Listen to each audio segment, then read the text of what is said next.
Bom dia, boa tarde, boa noite. Esta é mais uma edição de Pedro e Cora, o seu programa sobre como que o digital está entrando na nossa vida e bagunçando tudo, organizando tudo. Pedro e Cora, toda sexta-feira, toda terça-feira, no canal do Meio no YouTube e também nas melhores plataformas de podcast. Ao meu lado está a minha amiga Cora Roda. Cora, do que a gente vai falar hoje? O tema hoje é um tema muito curioso. Empresas de mídia nativas digitais. Em suma, as irmãs do meio e o meio. Pois é, a gente vai conversar, vai ser uma entrevista com Rafael Jorges, da Illuminate. A Illuminate é uma organização que acompanha democracia, acompanha imprensa digital, a sua relação numa série, uma quantidade imensa de países, entre elas o Brasil. Eles fizeram um estudo em 2016, junto com a Sembra Mídia, que é uma outra organização, fizeram novamente em 2019 e 2020 esse estudo, e vocês têm alguma noção de como que está o cenário da imprensa independente, da imprensa digital no Brasil e nos países vizinhos? Se você não tem, vem com a gente.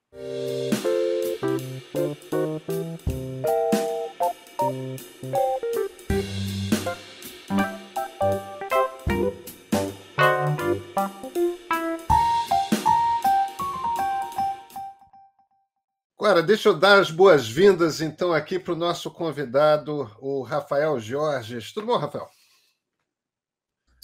Olá, tudo bem, Pedro? Olá, Cora. Prazer estar aqui. Cara, o prazer é nosso. Olha, a gente vai ter uma conversa aqui sobre a nova pesquisa da Illuminate a respeito do novo jornalismo nativo digital pelo Brasil, um pouco de América Latina, né? Mas principalmente no Brasil. Agora, a gente estava conversando mais cedo, né, Rafael? A conversa que a gente vai ter é estritamente jornalística, no sentido de que nós estamos interessados em entender melhor como é que é o cenário, principalmente no Brasil, desse novo jornalismo digital que está aparecendo. Agora, esse episódio em particular é patrocinado pela Illuminate, a organização que você representa. Então, por que patrocinar? Para a gente conversar abertamente sobre essa pesquisa. E, claro, o que é a Illuminate? Vou começar pela última. Bom, a Illuminate é uma organização filantrópica que é parte de um grupo que foi fundado pelo Pierre Omidyar, fundador do eBay, do PayPal e de outras empresas. É um grupo que tem mais de 15 organizações filantrópicas. A Illuminate, em particular, está focada em assuntos relacionados à governança democrática. A gente entende que o apoio à mídia independente é um dos 4 temas que a gente atua, é fundamental para uma democracia saudável. Então, o que a gente faz é apoiar veículos de mídia independente, investir em veículos de mídia independente em 18 países. A gente apoia também organizações que defendem a atividade jornalística, a liberdade de expressão, e a gente atua com organizações, apoiando organizações internacionais que estabelecem parcerias com organizações nacionais, regionais, locais de investigação. Então, esse seria o braço, parte do trabalho que a Illuminate faz, que talvez ofereça um contexto para esse estudo, que é o ponto de inflexão, estudo sobre o cenário de mídia independente em 12 países. E aí, adereçando a primeira pergunta que você falou, acho que esse estudo, e entrando um pouco já no conteúdo, ele mostra que mídia independente, né, mídia nativa digital em particular, ela se beneficia de doações como as doações feitas pela filantropia, também por empresas, mas ela precisa buscar formas diversas de se financiar. E conteúdo patrocinado é um deles, né? Eu acho que publicidade é outro, assinaturas é outro, uma cesta variada de receitas é parte do segredo das organizações de mídia nativas digitais que estão dando certo nos países que a gente investigou. Um dos pontos do estudo indica que uma parte considerável da mídia digital independente sobrevive graças a doações. Essas doações da filantropia, dos leitores, ouvintes, usuários, enfim. Há algum perigo nisso? Vocês acham que isso, de alguma maneira, influencia a mídia digital ou cria uma fragilidade existencial para esses veículos? Eu acho que as doações que vêm de leitores, doações e assinaturas, né? Acho que a gente acabou agrupando. Eu acho que é importante mencionar, quando eu falo a gente, em particular a Sembra Mídia, que é a parceira que a Luminate se juntou para fazer esse estudo, né? Que tem um grupo técnico muito muito experiente já em investigar essas evoluções no setor de mídia, né? Então, assim, doações de pessoa física talvez devam ser diferenciadas, porque eu acho que esse é um tipo de modelo que, no longo prazo, oferece menor dependência, digamos assim, para os veículos de imprensa, ou veículos de mídia. As doações de filantropia, elas se mostraram importantes durante a pandemia, por exemplo, que foi um momento muito difícil para os meios de comunicação. Eu não, como do lugar de onde eu falo, eu acho que são, desde que não interfiram na linha editorial, desde que sejam respeitosas das opções que as redações fazem em relação às suas próprias coberturas, elas podem ser importantes para a resiliência. Em períodos de vacas magras, digamos assim, elas se mostraram fundamentais. Agora, no longo prazo, é claro que eu acho que é importante, né, a nossa visão aqui na Luminate, é importante que os veículos desenvolvam outras formas de captar para se desvencilharem dessa dependência de doações, que são incertas, né? Muitas vezes são incertas, a filantropia também varia, enfim. E nem todo doador é desinteressado, né? Nem todo doador PJ é desinteressado. Então, acho que esse é um outro ponto importante para os veículos se manterem independentes. Pois é, deixa então eu te fazer uma pergunta para a gente dar um passo aqui para trás.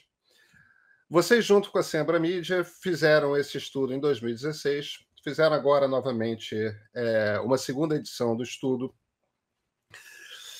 Brasil, outros países aqui, nossos vizinhos, como é que você percebe o Brasil desse ponto de vista da imprensa independente? A gente está melhor do que nossos vizinhos? Somos comparáveis? Estamos melhores? Como é que está o Brasil desse ponto de vista da imprensa independente, principalmente a nativa digital? O Brasil é um lugar de muita pujança, né? De mídia independente. Aqui tem um cenário muito largo de veículos que se estabeleceram desde meados da primeira década de 2000, alguns até antes disso. Existem exemplos na América Latina parecidos, mas eu acho que o volume, né, o tamanho do país acaba projetando muito o Brasil em termos do que ele tem no cenário de mídia independente. Eu acho que outros países se destacaram em algumas iniciativas, né? Por exemplo, checagem de dados. A Argentina tem um trabalho muito sério. Eu acho que existe um trabalho muito interessante vindo da Colômbia também, de jornalismo investigativo. Agora a gente acabou de ver uma nova equipe se formar a partir da desmantelamento da Semana, por exemplo. Então, assim, eu acho que a competição está um pouco equiparada, assim. O contraste não é tão forte, mas o Brasil, pelo tamanho que tem, ele tem uma importância, claro, uma importância grande, desculpa, no cenário América Latina. Agora, a gente está comparando 4 países, importante dizer também a limitação do estudo, né? Argentina, Brasil, Colômbia e México. Nós estamos falando de um universo de quantas novas empresas, quantas empresas digitais de informação nesse estudo? Olha, Clara, a gente analisou em 2016, no primeiro ponto de inflexão, foram 100 organizações nos 4 países da América Latina. Nessa edição, a gente repetiu o tamanho, né, não são necessariamente as mesmas organizações, mas a gente repetiu o tamanho da amostra América Latina, foram 100 organizações, e a gente agregou outras 101 organizações, para ser mais exato, que vieram de África e Sudeste Asiático. Então, foram distribuídas em outros 8 países, 4 na África e 4 no Sudeste Asiático. O total da amostra são 201 organizações, sendo que a América Latina ela é sobre-representada. Acho que é importante mencionar que o estudo não tem intenção de ser um estudo quantitativo, né? A gente não está mapeando ecossistemas como um todo. Então, os resultados em termos de porcentagem, eles têm que ser lidos mais como insights ou hipóteses, né? Material para você gerar hipóteses, do que conclusões finais sobre o cenário. Apesar de não existir um estudo desse similar nem perto disso. Acho que esse estudo que a Sembra conduziu é muito único nesse sentido, pelo fôlego que tem, pela cobertura regional que conseguiu. Vocês tiveram muitas conversas com... Vou te puxar um pouco como cientista político aí, Rafael. Vocês tiveram muitas conversas, em alguns casos até bastante aprofundadas, com esses veículos que vocês investigaram aqui no Brasil. A gente está vivendo uma situação muito particular, porque nós não tivemos só a pandemia. Nós tivemos essa pandemia no meio de um governo que é um governo particularmente hostil à imprensa e à ideia de democracia. O conceito que o governo Jair Bolsonaro tem de democracia não trata de uma democracia liberal. É um cara que é assumidamente saudosista do período da ditadura militar e que incentiva nos seus seguidores uma posição de hostilidade e agressividade e às vezes física, contra veículos de imprensa, contra jornalistas. Grandes veículos, bem ou mal, se por um lado seus jornalistas têm maior exposição, o que traz um risco, por outro, podem mobilizar grandes escritórios de advocacia e podem até, em alguns casos, como de fato aconteceu concretamente, contratar seguranças para acompanhar jornalistas. Isso não é verdade para os veículos que estão surgindo, que estão nascendo. O que você ouviu desse aspecto? Fazer jornalismo durante o bolsonarismo é muito mais difícil?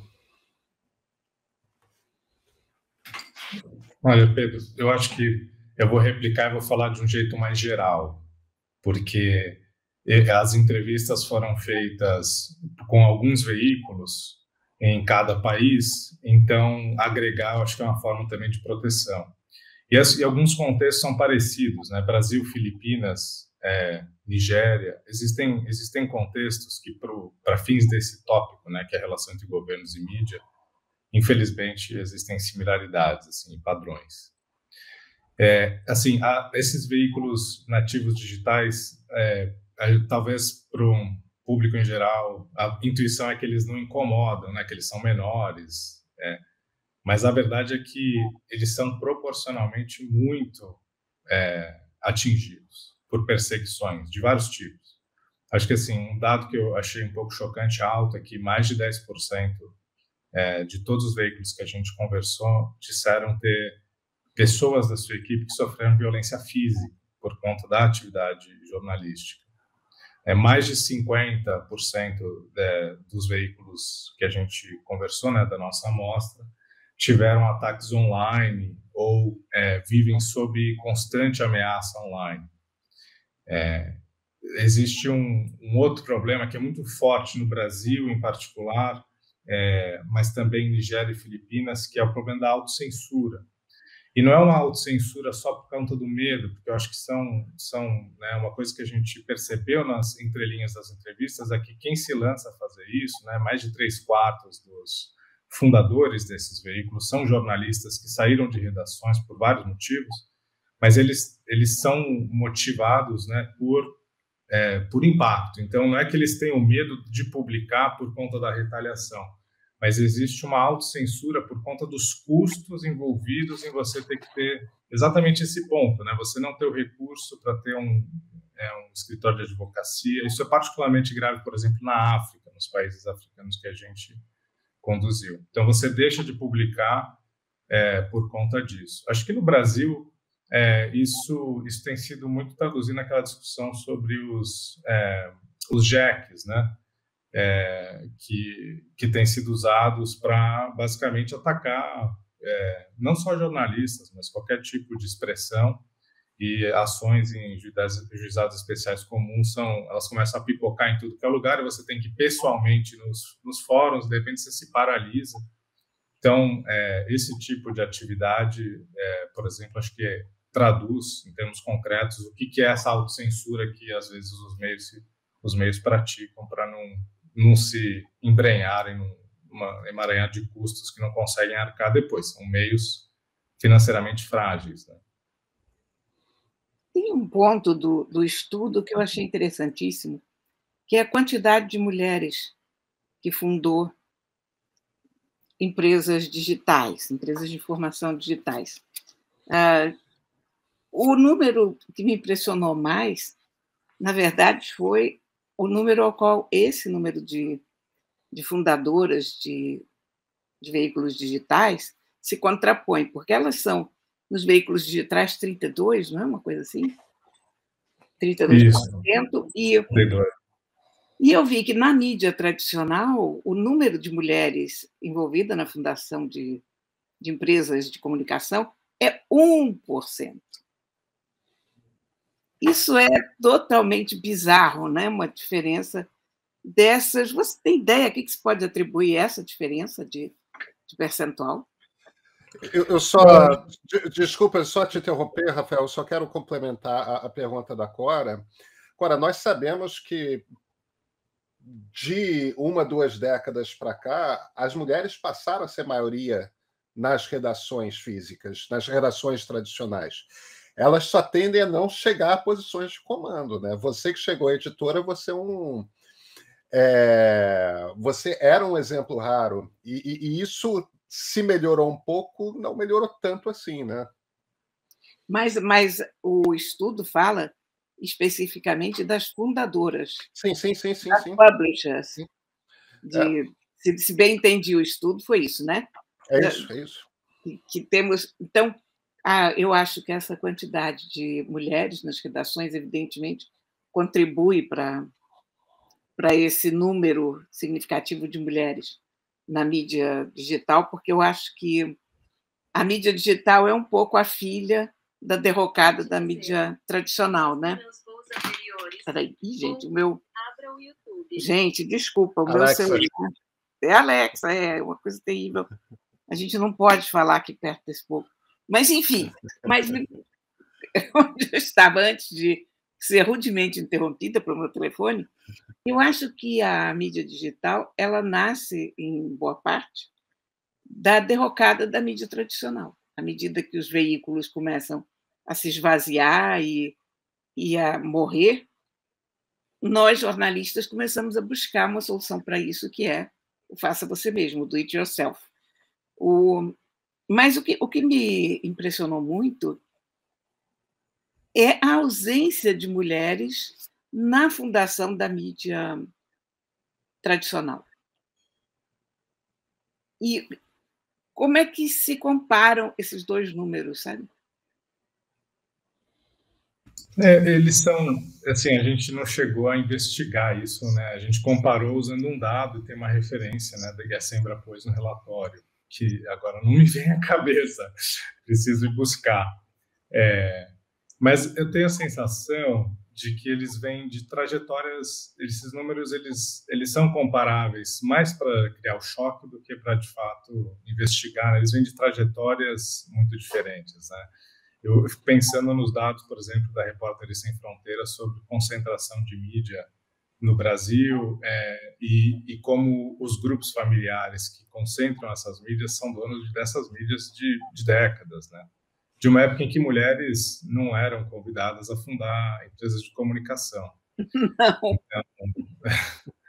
Então eu sinto que 38%, comparado com 1%, realmente é um salto, mas pegando esse dado que o Pedro falou, que mulheres são maioria nas redações e de que as pessoas saem de redações de cargos altos, muitas vezes, para fundar esses veículos, você ainda vê que 62% ainda são homens, né?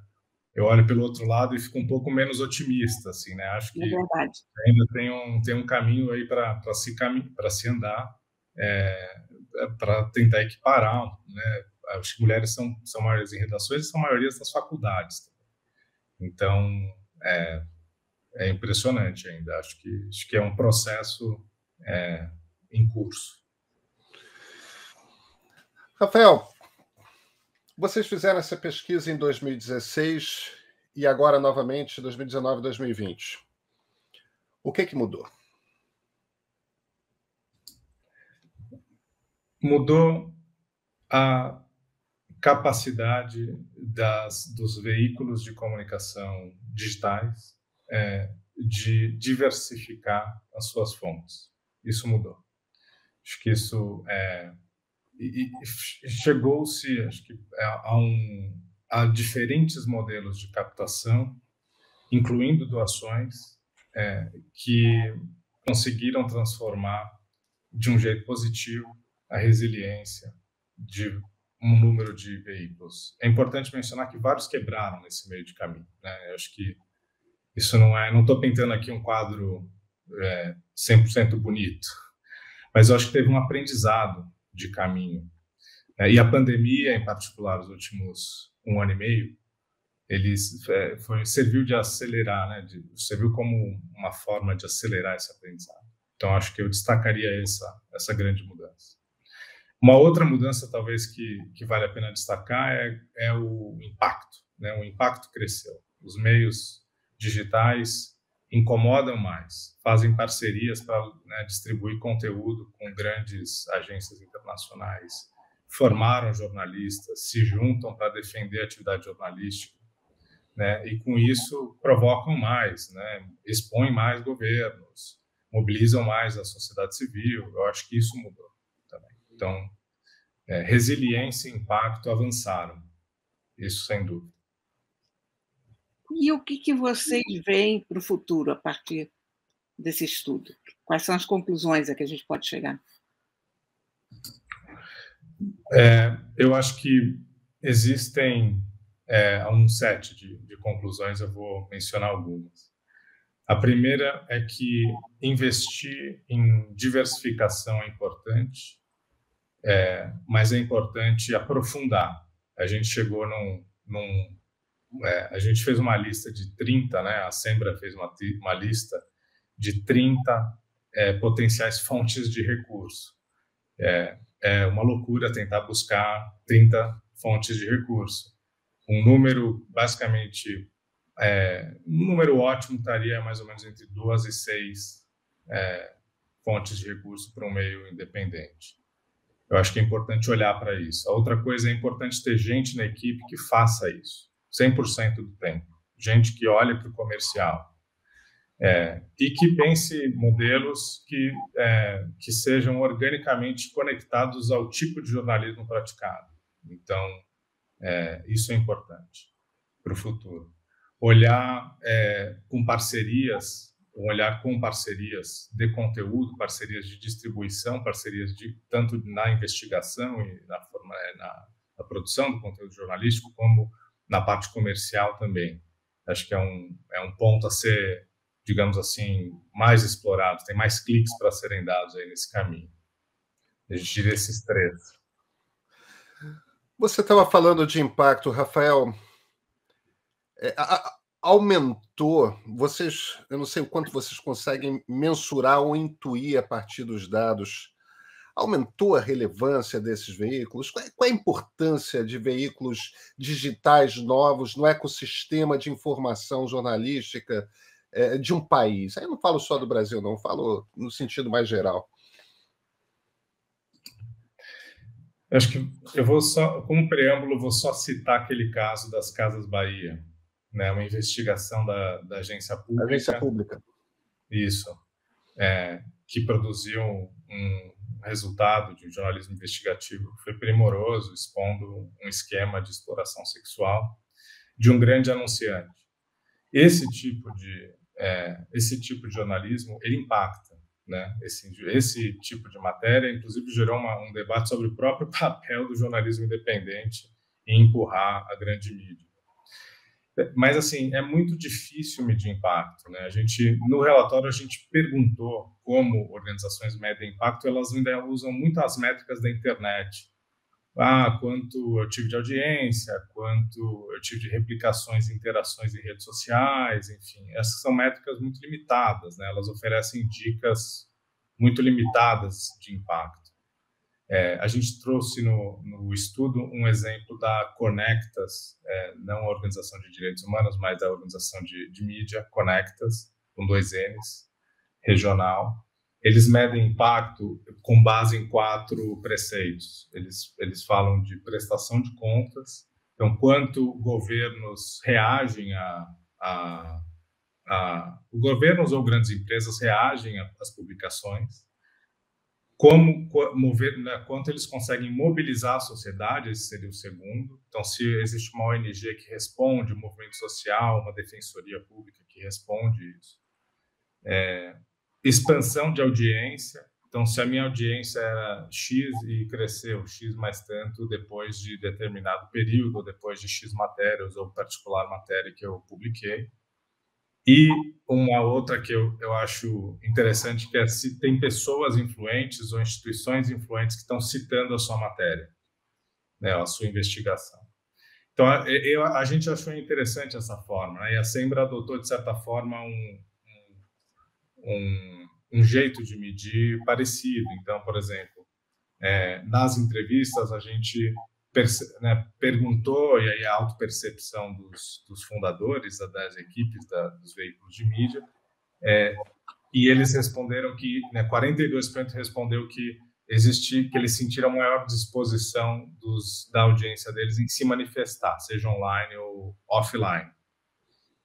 Que 38% disse que matérias publicadas, investigações feitas, tiveram impacto em mudanças de lei. Uma relação de causalidade difícil, mas, de novo, acho que a percepção aí é importante destacar, mas é uma percepção interessante. Mudança de práticas policiais, 30% disse que conseguiu, por meio da sua atividade jornalística, mudar práticas policiais. Então, estou dando alguns exemplos que foram perguntados durante as entrevistas e que eu consigo relacionar, inclusive, com exercício de veículos aqui no Brasil. Tem um dado que vocês apontam também dessas pesquisas, que 50% levaram à demissão de algum ator político, né? Isso eu achei super importante, porque, no fundo, a gente está falando de que tamanho de audiência dessas mídias digitais? Qual é o tamanho médio de uma empresa dessas que a gente está discutindo? Pois é, a metodologia adotada divide em 4 níveis. Então, essa audiência, digamos assim, no nível 1 de uma startup, ela gira em torno de 570 mil visualizações, né? Medição feita por visualizações do seu veículo online, claro. Uma organização de nível 2, que tem, digamos, uma receita que vai de $10 mil a quase $100 mil, tem uma audiência de 1,5 milhões de visualizações mês. Uma audiência de nível 3 seria 100, uma receita de 100 a quase 500 mil dólares, digamos assim. Uma organização que tenha esse tipo de receita anual teria uma audiência de 2,5 milhões de visualizações. Aí tem um nível 4, que são organizações que são muito avançadas, que estão alguns passos à frente desses outros, que têm audiências numa mediana de 23 milhões de visualizações. Esse é mais ou menos os números que a gente captou nas entrevistas com as 200 organizações. Deixa eu te fazer uma última pergunta, Rafael. Vem cá. Tem uma grande vantagem, pelo menos essa que eu vejo, nessa proliferação de novos veículos, que são novos pontos de vista. Você está ampliando a conversa e os pontos de vista a partir dos quais a conversa é travada. A conversa pública, né? A conversa sobre aquilo que é de interesse público. E isso é particularmente precioso, não só é precioso numa democracia, como é particularmente precioso no cenário que você vê de ameaças a democracias. Agora, jornalistas, em geral, não são preparados para criar empresas, aprender a fazer gestão Então, os percalços não são pequenos para fazer com que essas empresas, em geral, outras startups, é sempre gente que vem de engenharia, gente que vem de administração de empresa, tudo mais. Não é o caso tanto das startups de jornalismo. Há motivos para a gente ser otimista? Como é que você olha para o futuro da sobrevivência e manutenção variada desses novos veículos? Vou falar em duas correntes aqui que eu não consigo pesar exatamente. Eu sou um otimista por natureza, então você vai sentir no meu tom de voz que eu vou terminar com a parte boa. Eu diria o seguinte: o mundo está numa espiral de crise econômica, com inflação em alta, e aqui, traduzindo na realidade brasileira, isso a gente está vivendo e respirando e lendo isso todo dia. Desemprego em alta, as pessoas cortando despesas, enfim. Existe um problema, né, econômico que pode afetar o desempenho de veículos de imprensa, em particular aqueles que estão tentando emergir. Existe também uma certa disputa pública em termos de quem domina e quem decide sobre o debate público, né? Existem empresas, plataformas que estão expostas, puxando de um lado para o outro, financiando meios de comunicação, né, com critérios não muito claros. Enfim, eu acho que existem elementos que nos sugerem que existem percalços a serem, né, que os veículos, né, nativos digitais vão enfrentar nos próximos anos. Assim, por outro lado, existe um aprendizado grande dos últimos anos, né? E a pandemia ela trouxe, né, de novo, uma aceleração nesse aprendizado, muita troca e parcerias, e o papel do jornalismo em termos de autoritarismo ele volta ao centro, né? Filantropias dispostas a colocar dinheiro e jornalistas que, concordo contigo, muitas vezes não têm treinamento para serem empresários, mas que estão percebendo isso a ponto de trazerem, montar equipes multidisciplinares de um jeito que não faziam antes, né? Eu acho que a aventura da mídia independente, digital, ela está mais, ela tá mais guiada pelos aprendizados do passado, por pessoas experientes, por uma associação nascente como a AJOR, enfim, aqui no Brasil e outras do tipo fora do Brasil. Existe um trabalho aí de aglutinação e fortalecimento que pode impulsionar essa atividade para frente. Acho que o jornalismo não morre enquanto tiver jornalista. Essa é a minha ideia. Nós certamente esperamos que não. Só para explicar para quem não conhece, a AJOR, a Associação das Empresas de Jornalismo Online, ela é uma organização da qual o Meio faz parte e que reúne empresas nativas digitais aqui no Brasil. Nasceu nesse ano de 2020. Rafael Jorges, da Luminate, Muito obrigado pela conversa. O prazer foi meu. Obrigado, Pedro. Obrigado, Cora.